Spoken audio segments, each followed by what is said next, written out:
through the eyes of a traveler.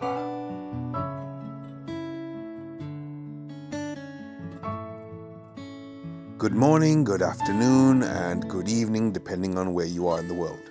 So where am I? Well, I'm in an old school workshop, as you can tell with all the bits and bobs that are on display. Now this is going back a few decades, I'd say. I don't think there are many workshops that are like this, and that's a shame.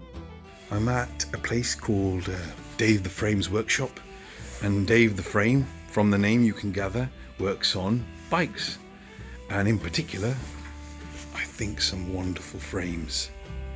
So I had to get my motorcycle MOT'd, and I came in. I was just in awe of the kind of things that sat here ready to be worked on when time permits. So there's a lot of bikes here. I can't even name some of them, and there's many undercover, which, you know, let's be honest, I think they're works in progress. But let's show you the rest of the workshop. I mean, when I was younger, I really liked trikes. I mean, trikes just made me weak at the knees. That's Dave. You know, he's got the quintessential tats as well, I might add. And I might add the artwork at the back. There's other artwork which I won't show you because there might be ladies watching, but just phenomenal. How you doing, buddy? And then you've got the bikes that stay outside. I don't think they do. I think every bike is shipped out, and when the day is over, shipped back in. I mean, look at the exhaust on that, folks. That's just one badass trike once it's done.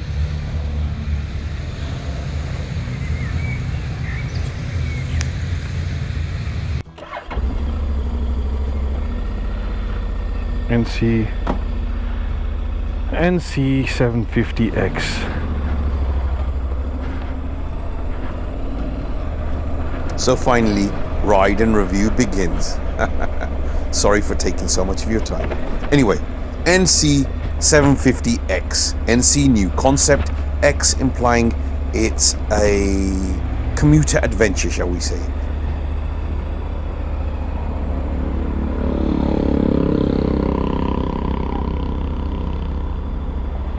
Nitty-gritty facts and figures. For the sake of completeness, I have to share this information, so I'll be quick about it, and then we'll talk about the bike in terms of how it feels, which is what really most bikers want to know. It's a 745 cubic capacity liquid cooled parallel twin, 4-stroke of course, and it has a DCT, this one, which means it's a dual clutch transmission. Effectively it means it's automatic. In terms of front and rear suspension travel, you're looking at 5.4 inches for the front suspension, the front forks, and 5.9 inches for the monoshock at the back. Seat height 830 millimeters, which means an average person of 5'8", 5'9", 5'10" will sit very comfortably.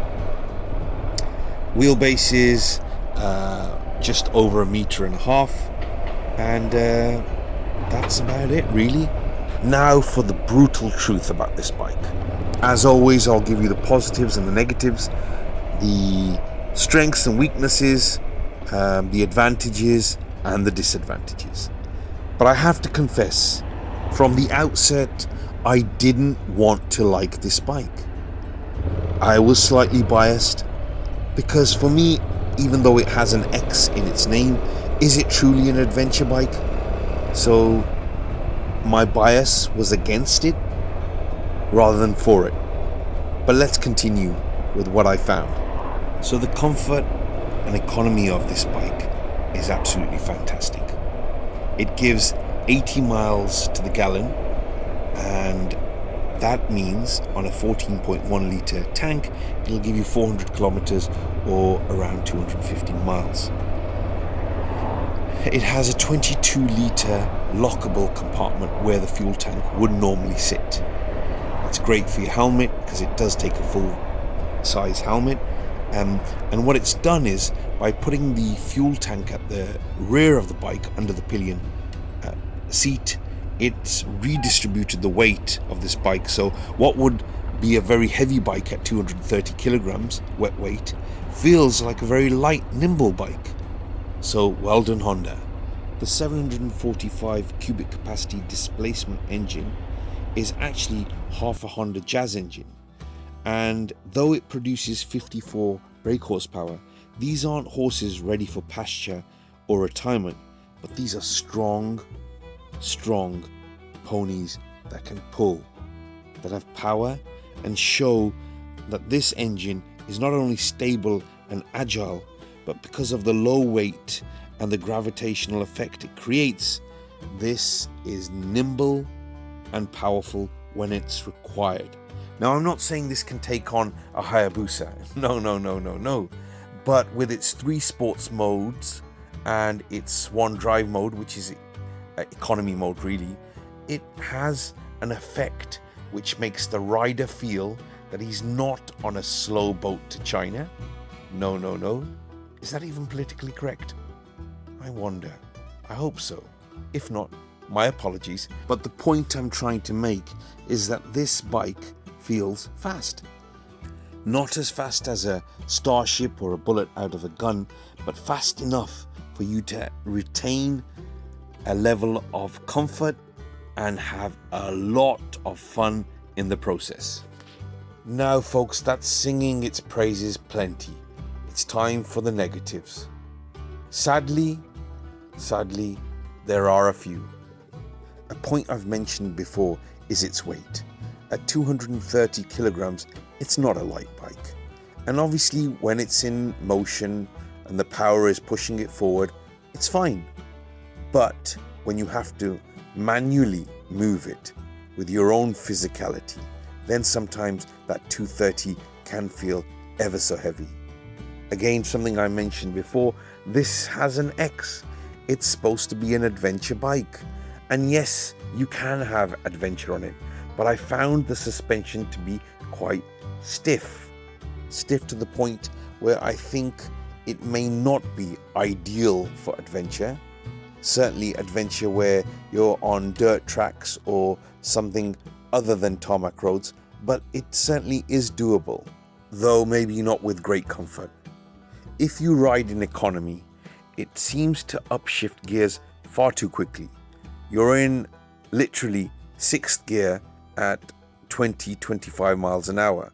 And I think that's a bit too quick, and it tries to force an economy on you that maybe you don't want. Obviously you have sports modes, and the sports modes prevent the gears from upshifting so quickly. So you have a solution.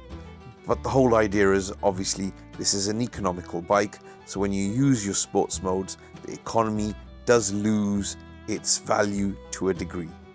Another point which may make me look as though I'm being very pedantic is that because this is an automatic and it's not a manual, sometimes when you take it around bends, it feels slightly uncomfortable because you can't pull the clutch to control the power of the engine.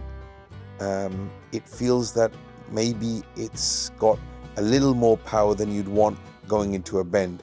It's something you can get used to, but from the outset, I'd say you'd have to be very careful. And the final point, remember, 745 cubic capacity. You'd expect a little more power than the 54 horsepower that it's offering. I'm quite comfortable with that 54, but I know there will be people who would want more power than just the 54 horsepower that it offers. But I guess there are trade-offs and compromises, but overall I would say that this bike did change my opinion, as it truly is a new concept. I mean, I've ridden many automatic scooters, but to have a 750cc motorbike that rides like a scooter, a twist and go scooter, is fantastic. it is a new concept, and it's a concept that's here to stay.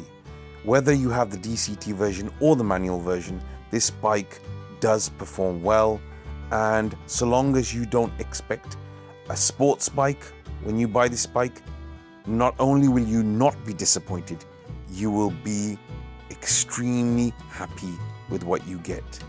The performance, the road handling, the engine, the feel, and the fun factor give this bike a great score.